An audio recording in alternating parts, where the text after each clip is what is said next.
Choosing the right high school classes can feel overwhelming, especially when you're thinking about it through the lens of college admissions. Today, I'm going to walk you through how I think about high school scheduling for rising 9th through 12th graders and how those course selections might impact college admissions. We are going to talk about what is most important at every grade level, and we are also going to talk about things that might be on your mind, like choosing honors classes, AP, College Credit Plus, and IB classes.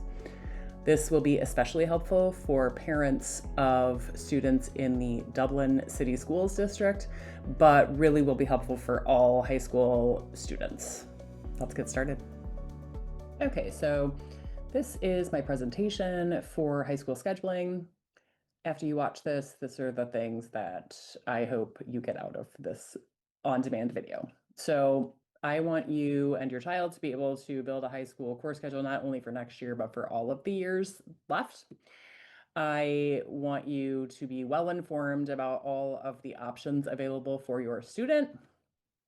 And I also want you to start thinking about how these options are going to look on your child's high school transcript in the eyes of college admissions officers. Okay. So the way we're going to do this is we're going to look at kind of the starting point of your state's graduation requirements. And so we're going to start there, make sure your child has all of that covered, which also your high school guidance counselors are very good at and very knowledgeable about those requirements. And then we're going to see what needs to be added on or what your child wants to add on if they're planning on going to college. Seeing how they're going to choose courses in high school that will reflect the plan to go to college. High school is quite different now than when you and I were teenagers, right? In a lot of ways. There are tons of exciting options for students in most districts. So I think it's important to consider all of those options. Okay, I'm going to show you what Ohio's graduation requirements are, and I actually pulled this from Dublin's website, which they have a new page that has a lot of good information. I will link that in the notes. But this is our starting point. As you can see, they need 4 credits of English and math, 3 credits of science and social studies. They need to take a half credit of gym, which can be waived with either a sport or a marching band for 2 seasons. They need 2 semesters of arts credits. They need to take health and financial literacy. And then they also need, like, if financial literacy is counted as an elective, which it is in this particular slide, then they need 4.5 more electives for a total of 21 credits. That's all they need to graduate. So if you are in, Dublin or a lot of other districts, there are about 7 periods. I know they went to mods this year, but there are about 7 periods in a day. So you're really looking at 28 slots for your child to fill classes in. They only need 21 to graduate. So we're going to keep that in mind as we go through this. Okay, so I think it's also important to note, and again, your guidance counselors are going to be really well informed on this stuff. Every core subject has really specific criteria. So as an example, your child has to get to at least Algebra 2 for math. Social studies, you have to have at least a semester of Gov, US government, and other things like computer science is actually considered a science for purposes of graduation. So those kinds of things are worth exploring a little bit just so you kind of know what to expect there. Also in the state of Ohio, your child is required to complete at least 2 diploma seals. Ohio has 12 of them, and you have to have at least 2. Dublin has also put this information on a lovely 11-page slide on their website, which I'm linking. And you can see what those are, the requirements are for those seals. So examples, there's a technology seal, there is a college ready seal. That means you have to have a a remediation-free ACT or SAT score. I believe the remediation-free score is currently 18 in English and 22 in math. Might be slightly off. There's a seal of biliteracy. There's an honors diploma seal. So I encourage you to look those up. Your child should be able to complete those fairly easily. There is no real advantage in the college admissions world to get more than two, but if they want to, they are absolutely welcome to. And then I mentioned the physical education waiver, so that is an option too. You can either have your student take one semester of gym, they can do a summer gym class online, or in person, or they can do the waiver through 2 seasons of sports or marching band. And then this is like moving kind of on to the college piece. What are colleges really looking for? What do they want to see on your child's transcripts? That's something that I think is often sort of thought about a little bit late. So especially if your child's in a younger high school grade, this is a really great timing for you to kind of start thinking about it this way. They're looking for rigor. Okay. So that means if your child's doing something that represents work above the high school level. So AP, IB, and College Credit Plus represent college level work. Honors represents a higher level of high school work. An indicator of success in those classes is an indicator of success, future success at their institution. Okay. Classes that are meaningful to the student. What do I mean there? Are they taking classes that pertain to a possible major they are interested in college? Are they taking classes in areas that they are strong in, that they do well in? Those are great, and having that pattern is nice for college admissions too. And then a good GPA is super important. Honestly, GPA matters huge. However, I know like some parents that I work with have students struggling in certain subjects. So the good news here is that improvement or an upward trend is great. So that's going to show that your child has been successful at overcoming academic challenges. So I want you to have a conversation with your child every single year, probably every single semester, maybe more often. Evaluate how they're doing, how they've done, have a conversation, and adjust the rigor accordingly. Okay, we're going to go through kind of an example here. And then I have a tip here. So your child is going to be applying for college in fall of senior year. So they are only going to have their schedule completed through junior year. So colleges are only really considering what they've taken. Well, let me caveat this.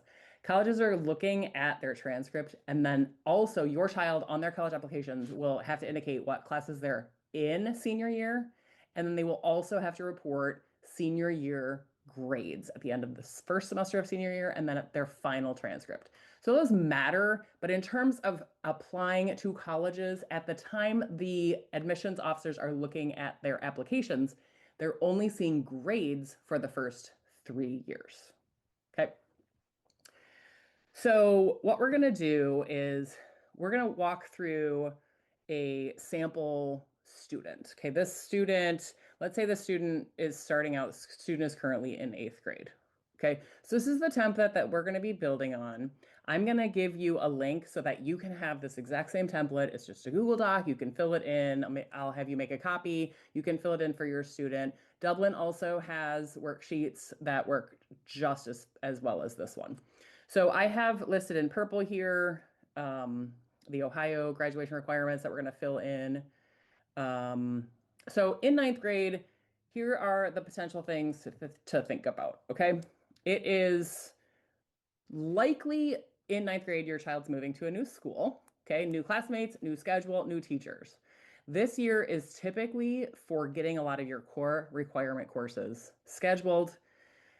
There may be opportunities for freshmen to take honors or AP classes. I would say consider starting slowly, like 1 or 2 of those more rigorous classes to gauge workload and see how your child handles the stress of those classes. And a lot of times, 8th grade parents are wondering if their future freshmen should schedule a study hall. I would say this, high school counselors are going to recommend it, just not knowing your child yet, but it's probably not required. Some schools, like Dublin City Schools, has a freshman advisory, which is kind of designed for your child to be able to meet peers and engage in activities. So just make a decision. You know your child. Do they have a study hall or study center this year? Do they use their study hall? And then you can also think about things like, do they have a crazy schedule outside of school? Are they involved in a lot of activities where they actually could use that extra 40 some minutes to get their stuff done during the school day? Okay, so let's have a look at our sample students' freshman schedule.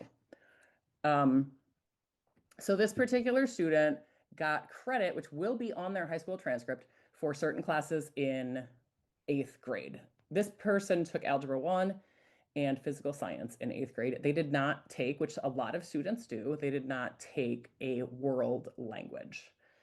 And then this is what they're deciding on for freshman year. So a couple of things. The geometry is like the obvious choice after algebra. They want to get health out of the way in the summer, so they're taking health then. They have decided to up their rigor on English by adding the honors component. I'm going to talk about that in the next slide. Typically, after physical science comes bio. Modern world history in Dublin City Schools is the freshman social sciences class or social studies class.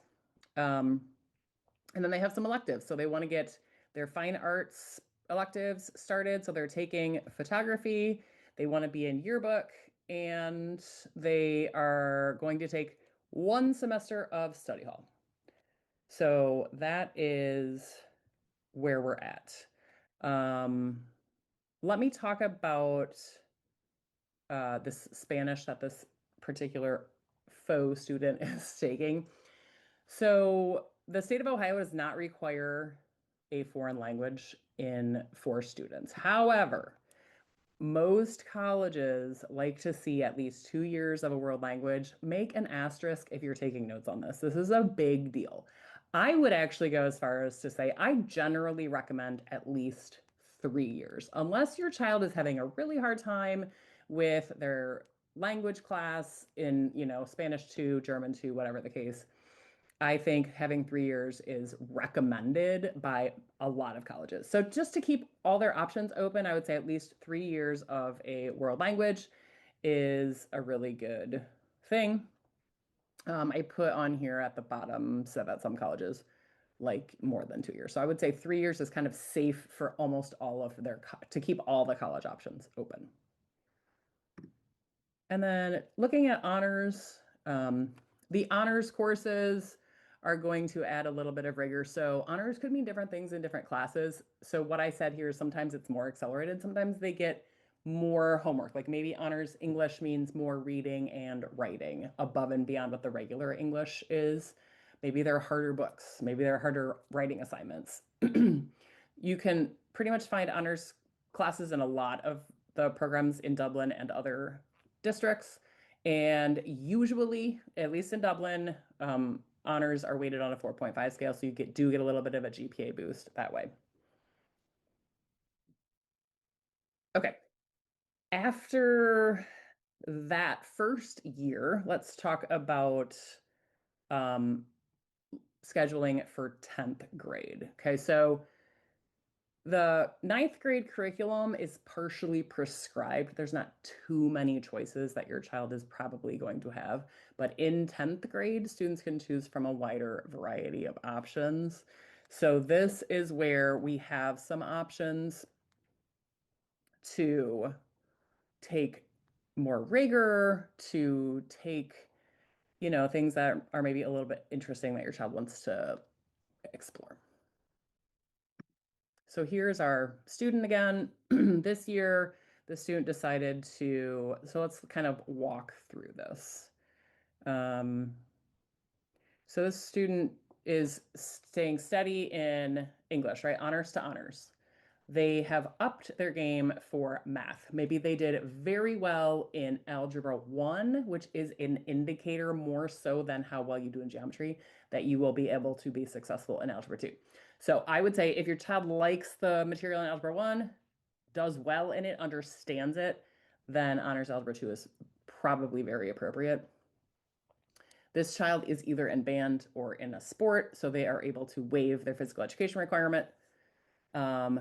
Standard science class after bio is chemistry, and they have decided to take AP US history. So as you might notice, if you have a freshman, they get to decide if they want to take AP US history. You can either take it separately or as I forget what they call it, but you can take it with honors English 2, so it's like a 2-period block or like a 4-mod block, or they can take it separately, honors English 2 and AP US history. So that is a conversation that I would suggest they have with their English and social studies teachers. And they probably have a presentation on what the choices are there. And AP, we're going to talk about what AP means in another slide. Spanish goes on to Spanish 2. I like to see that. And then they have a full year of study hall, and then their electives. This person seems to like writing, so they're taking creative writing for a semester, and then they're taking public speaking. So the rigor has upped slightly here with the AP class and the addition of another honors class. So let's talk about AP. The AP stands for Advanced Placement.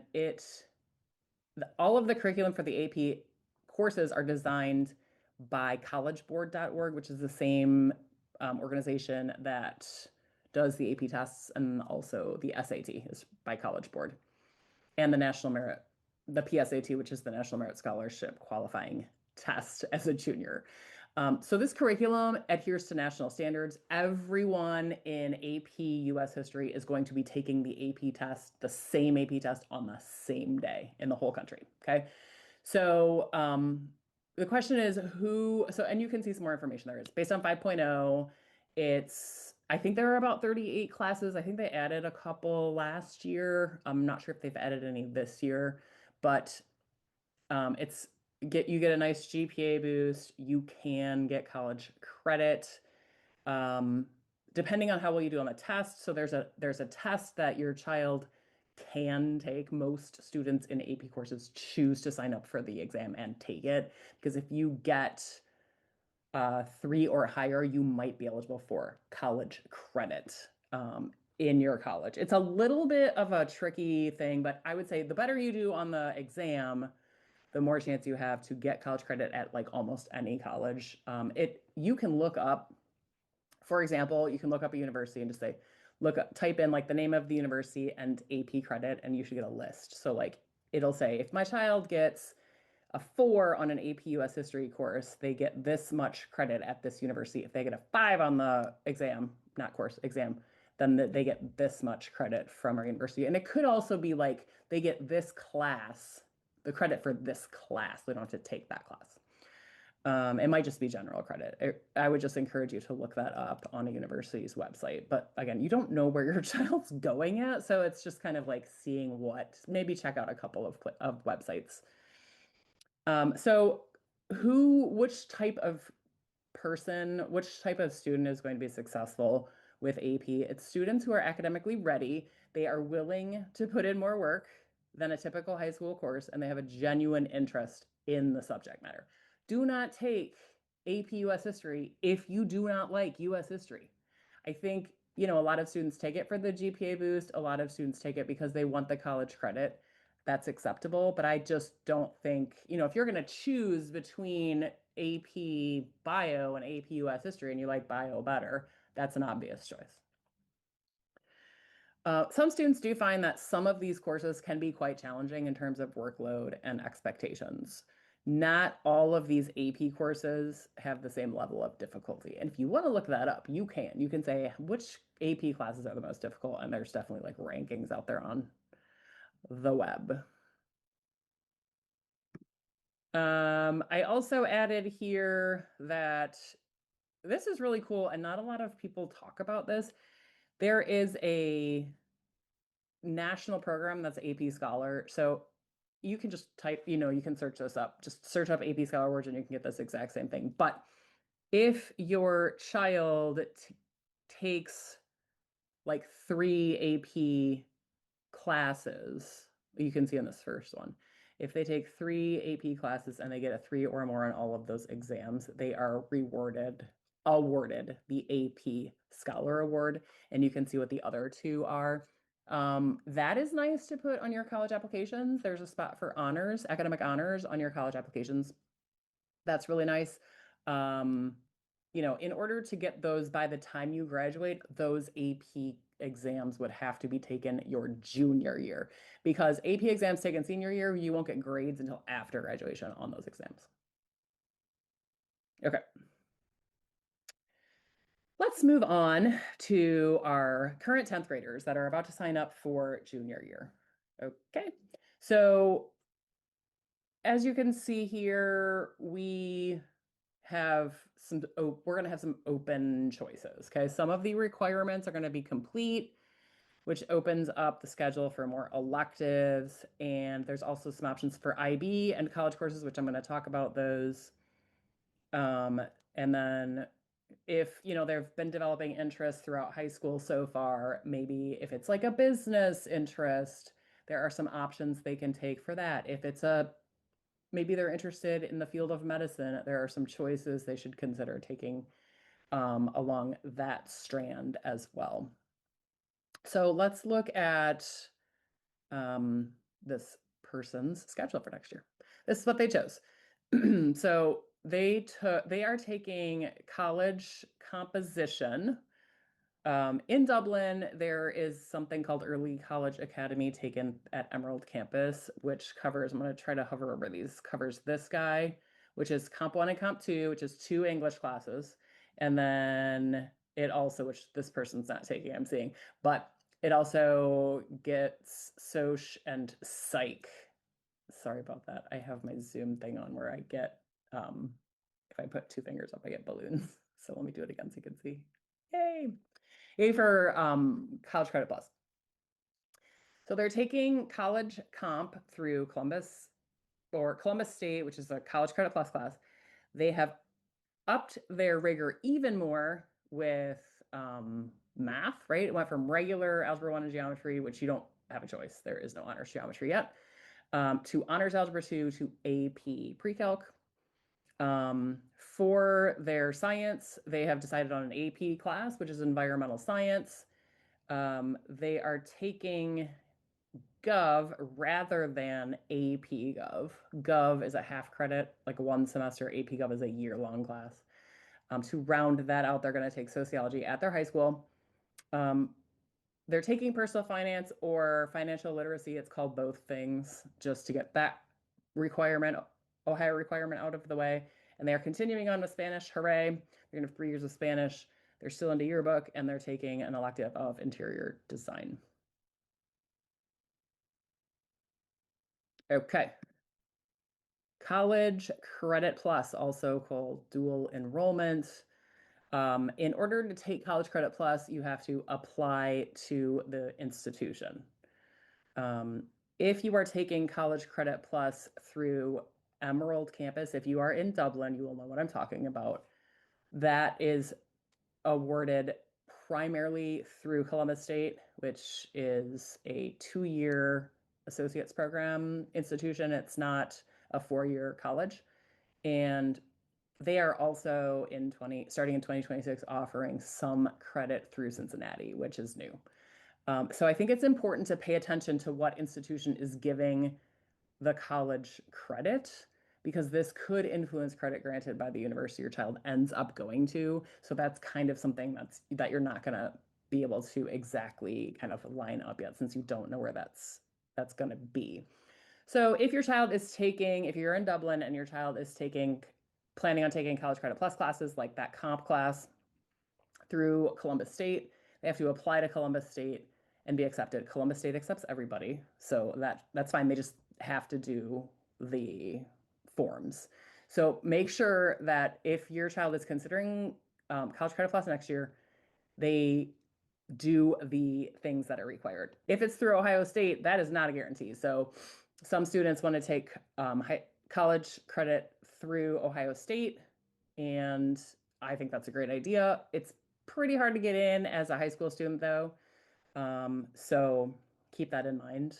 Your guidance counselor will help you come up with kind of like a plan B in case that doesn't happen.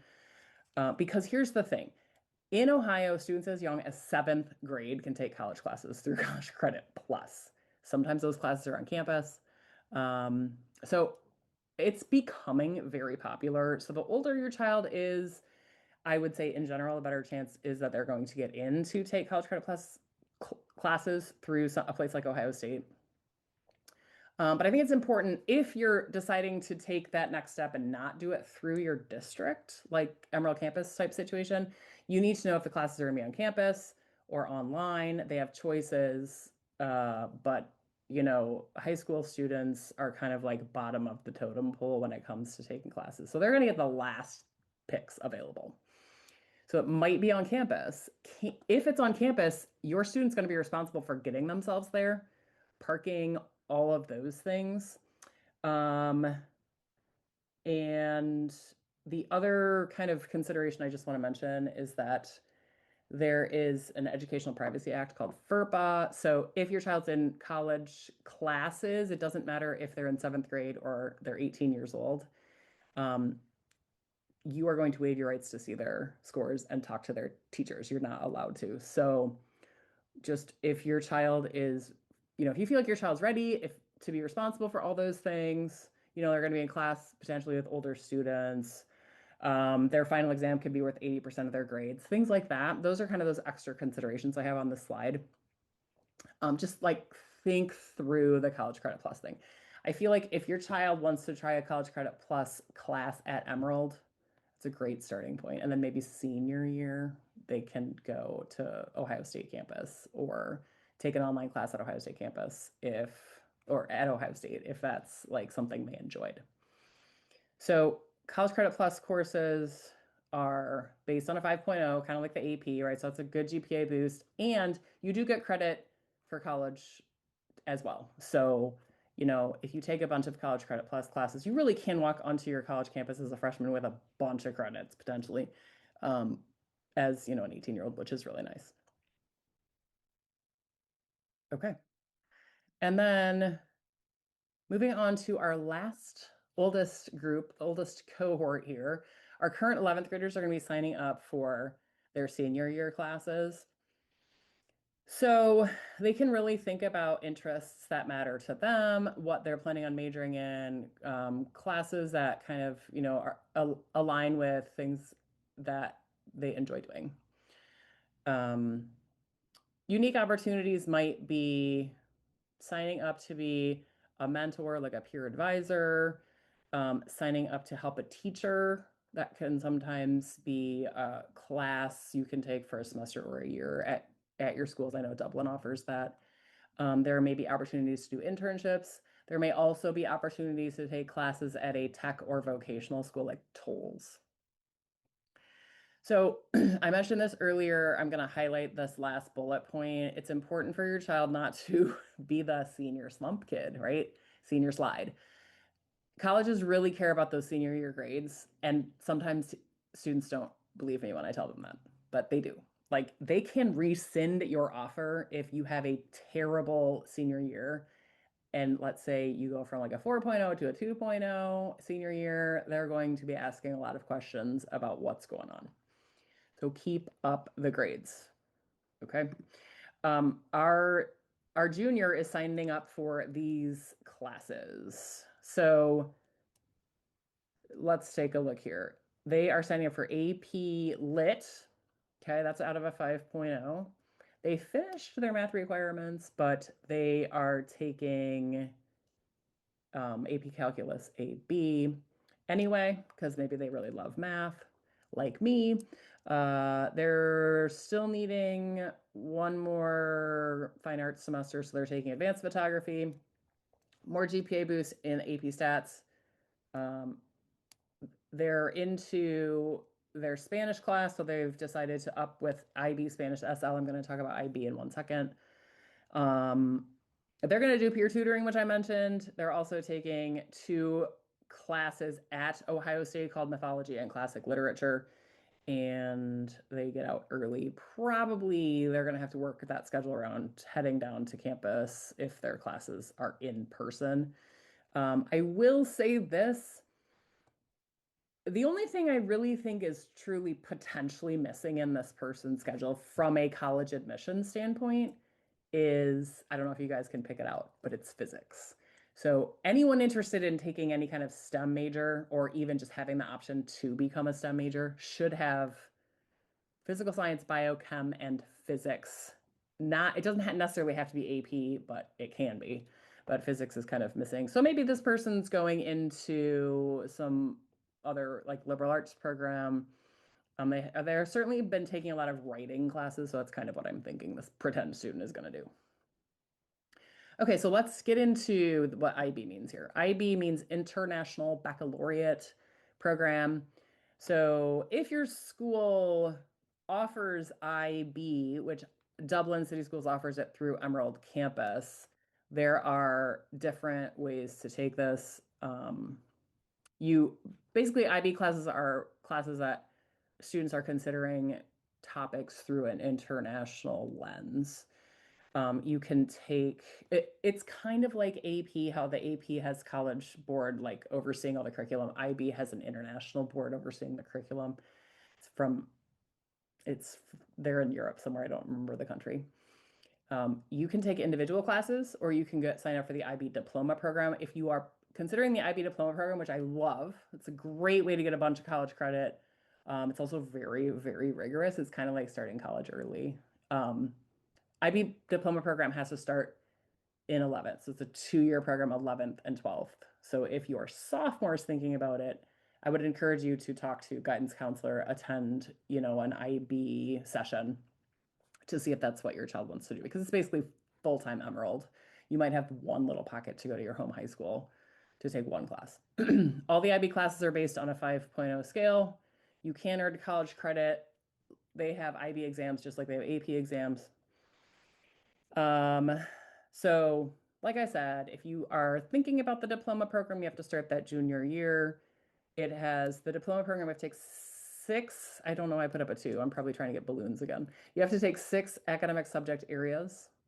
And there's also a theory of knowledge course, an extended research essay, and a project.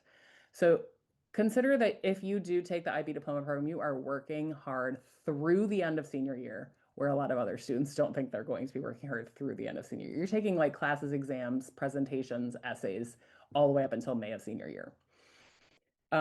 So who is the IB program for? According to their website, students interested in taking IB courses should be this: thinkers, communicators, inquiring, and open-minded.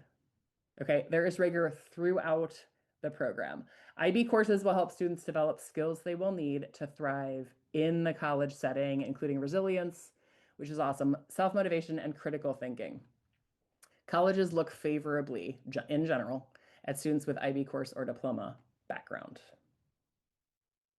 Okay, so IB is great. A lot of students will take like 1 or 2 IB classes rather than the whole diploma. Not too many students take the entire IB diploma program. I believe in all of Dublin, throughout all the high schools, there are usually cohorts of around 30 students doing that.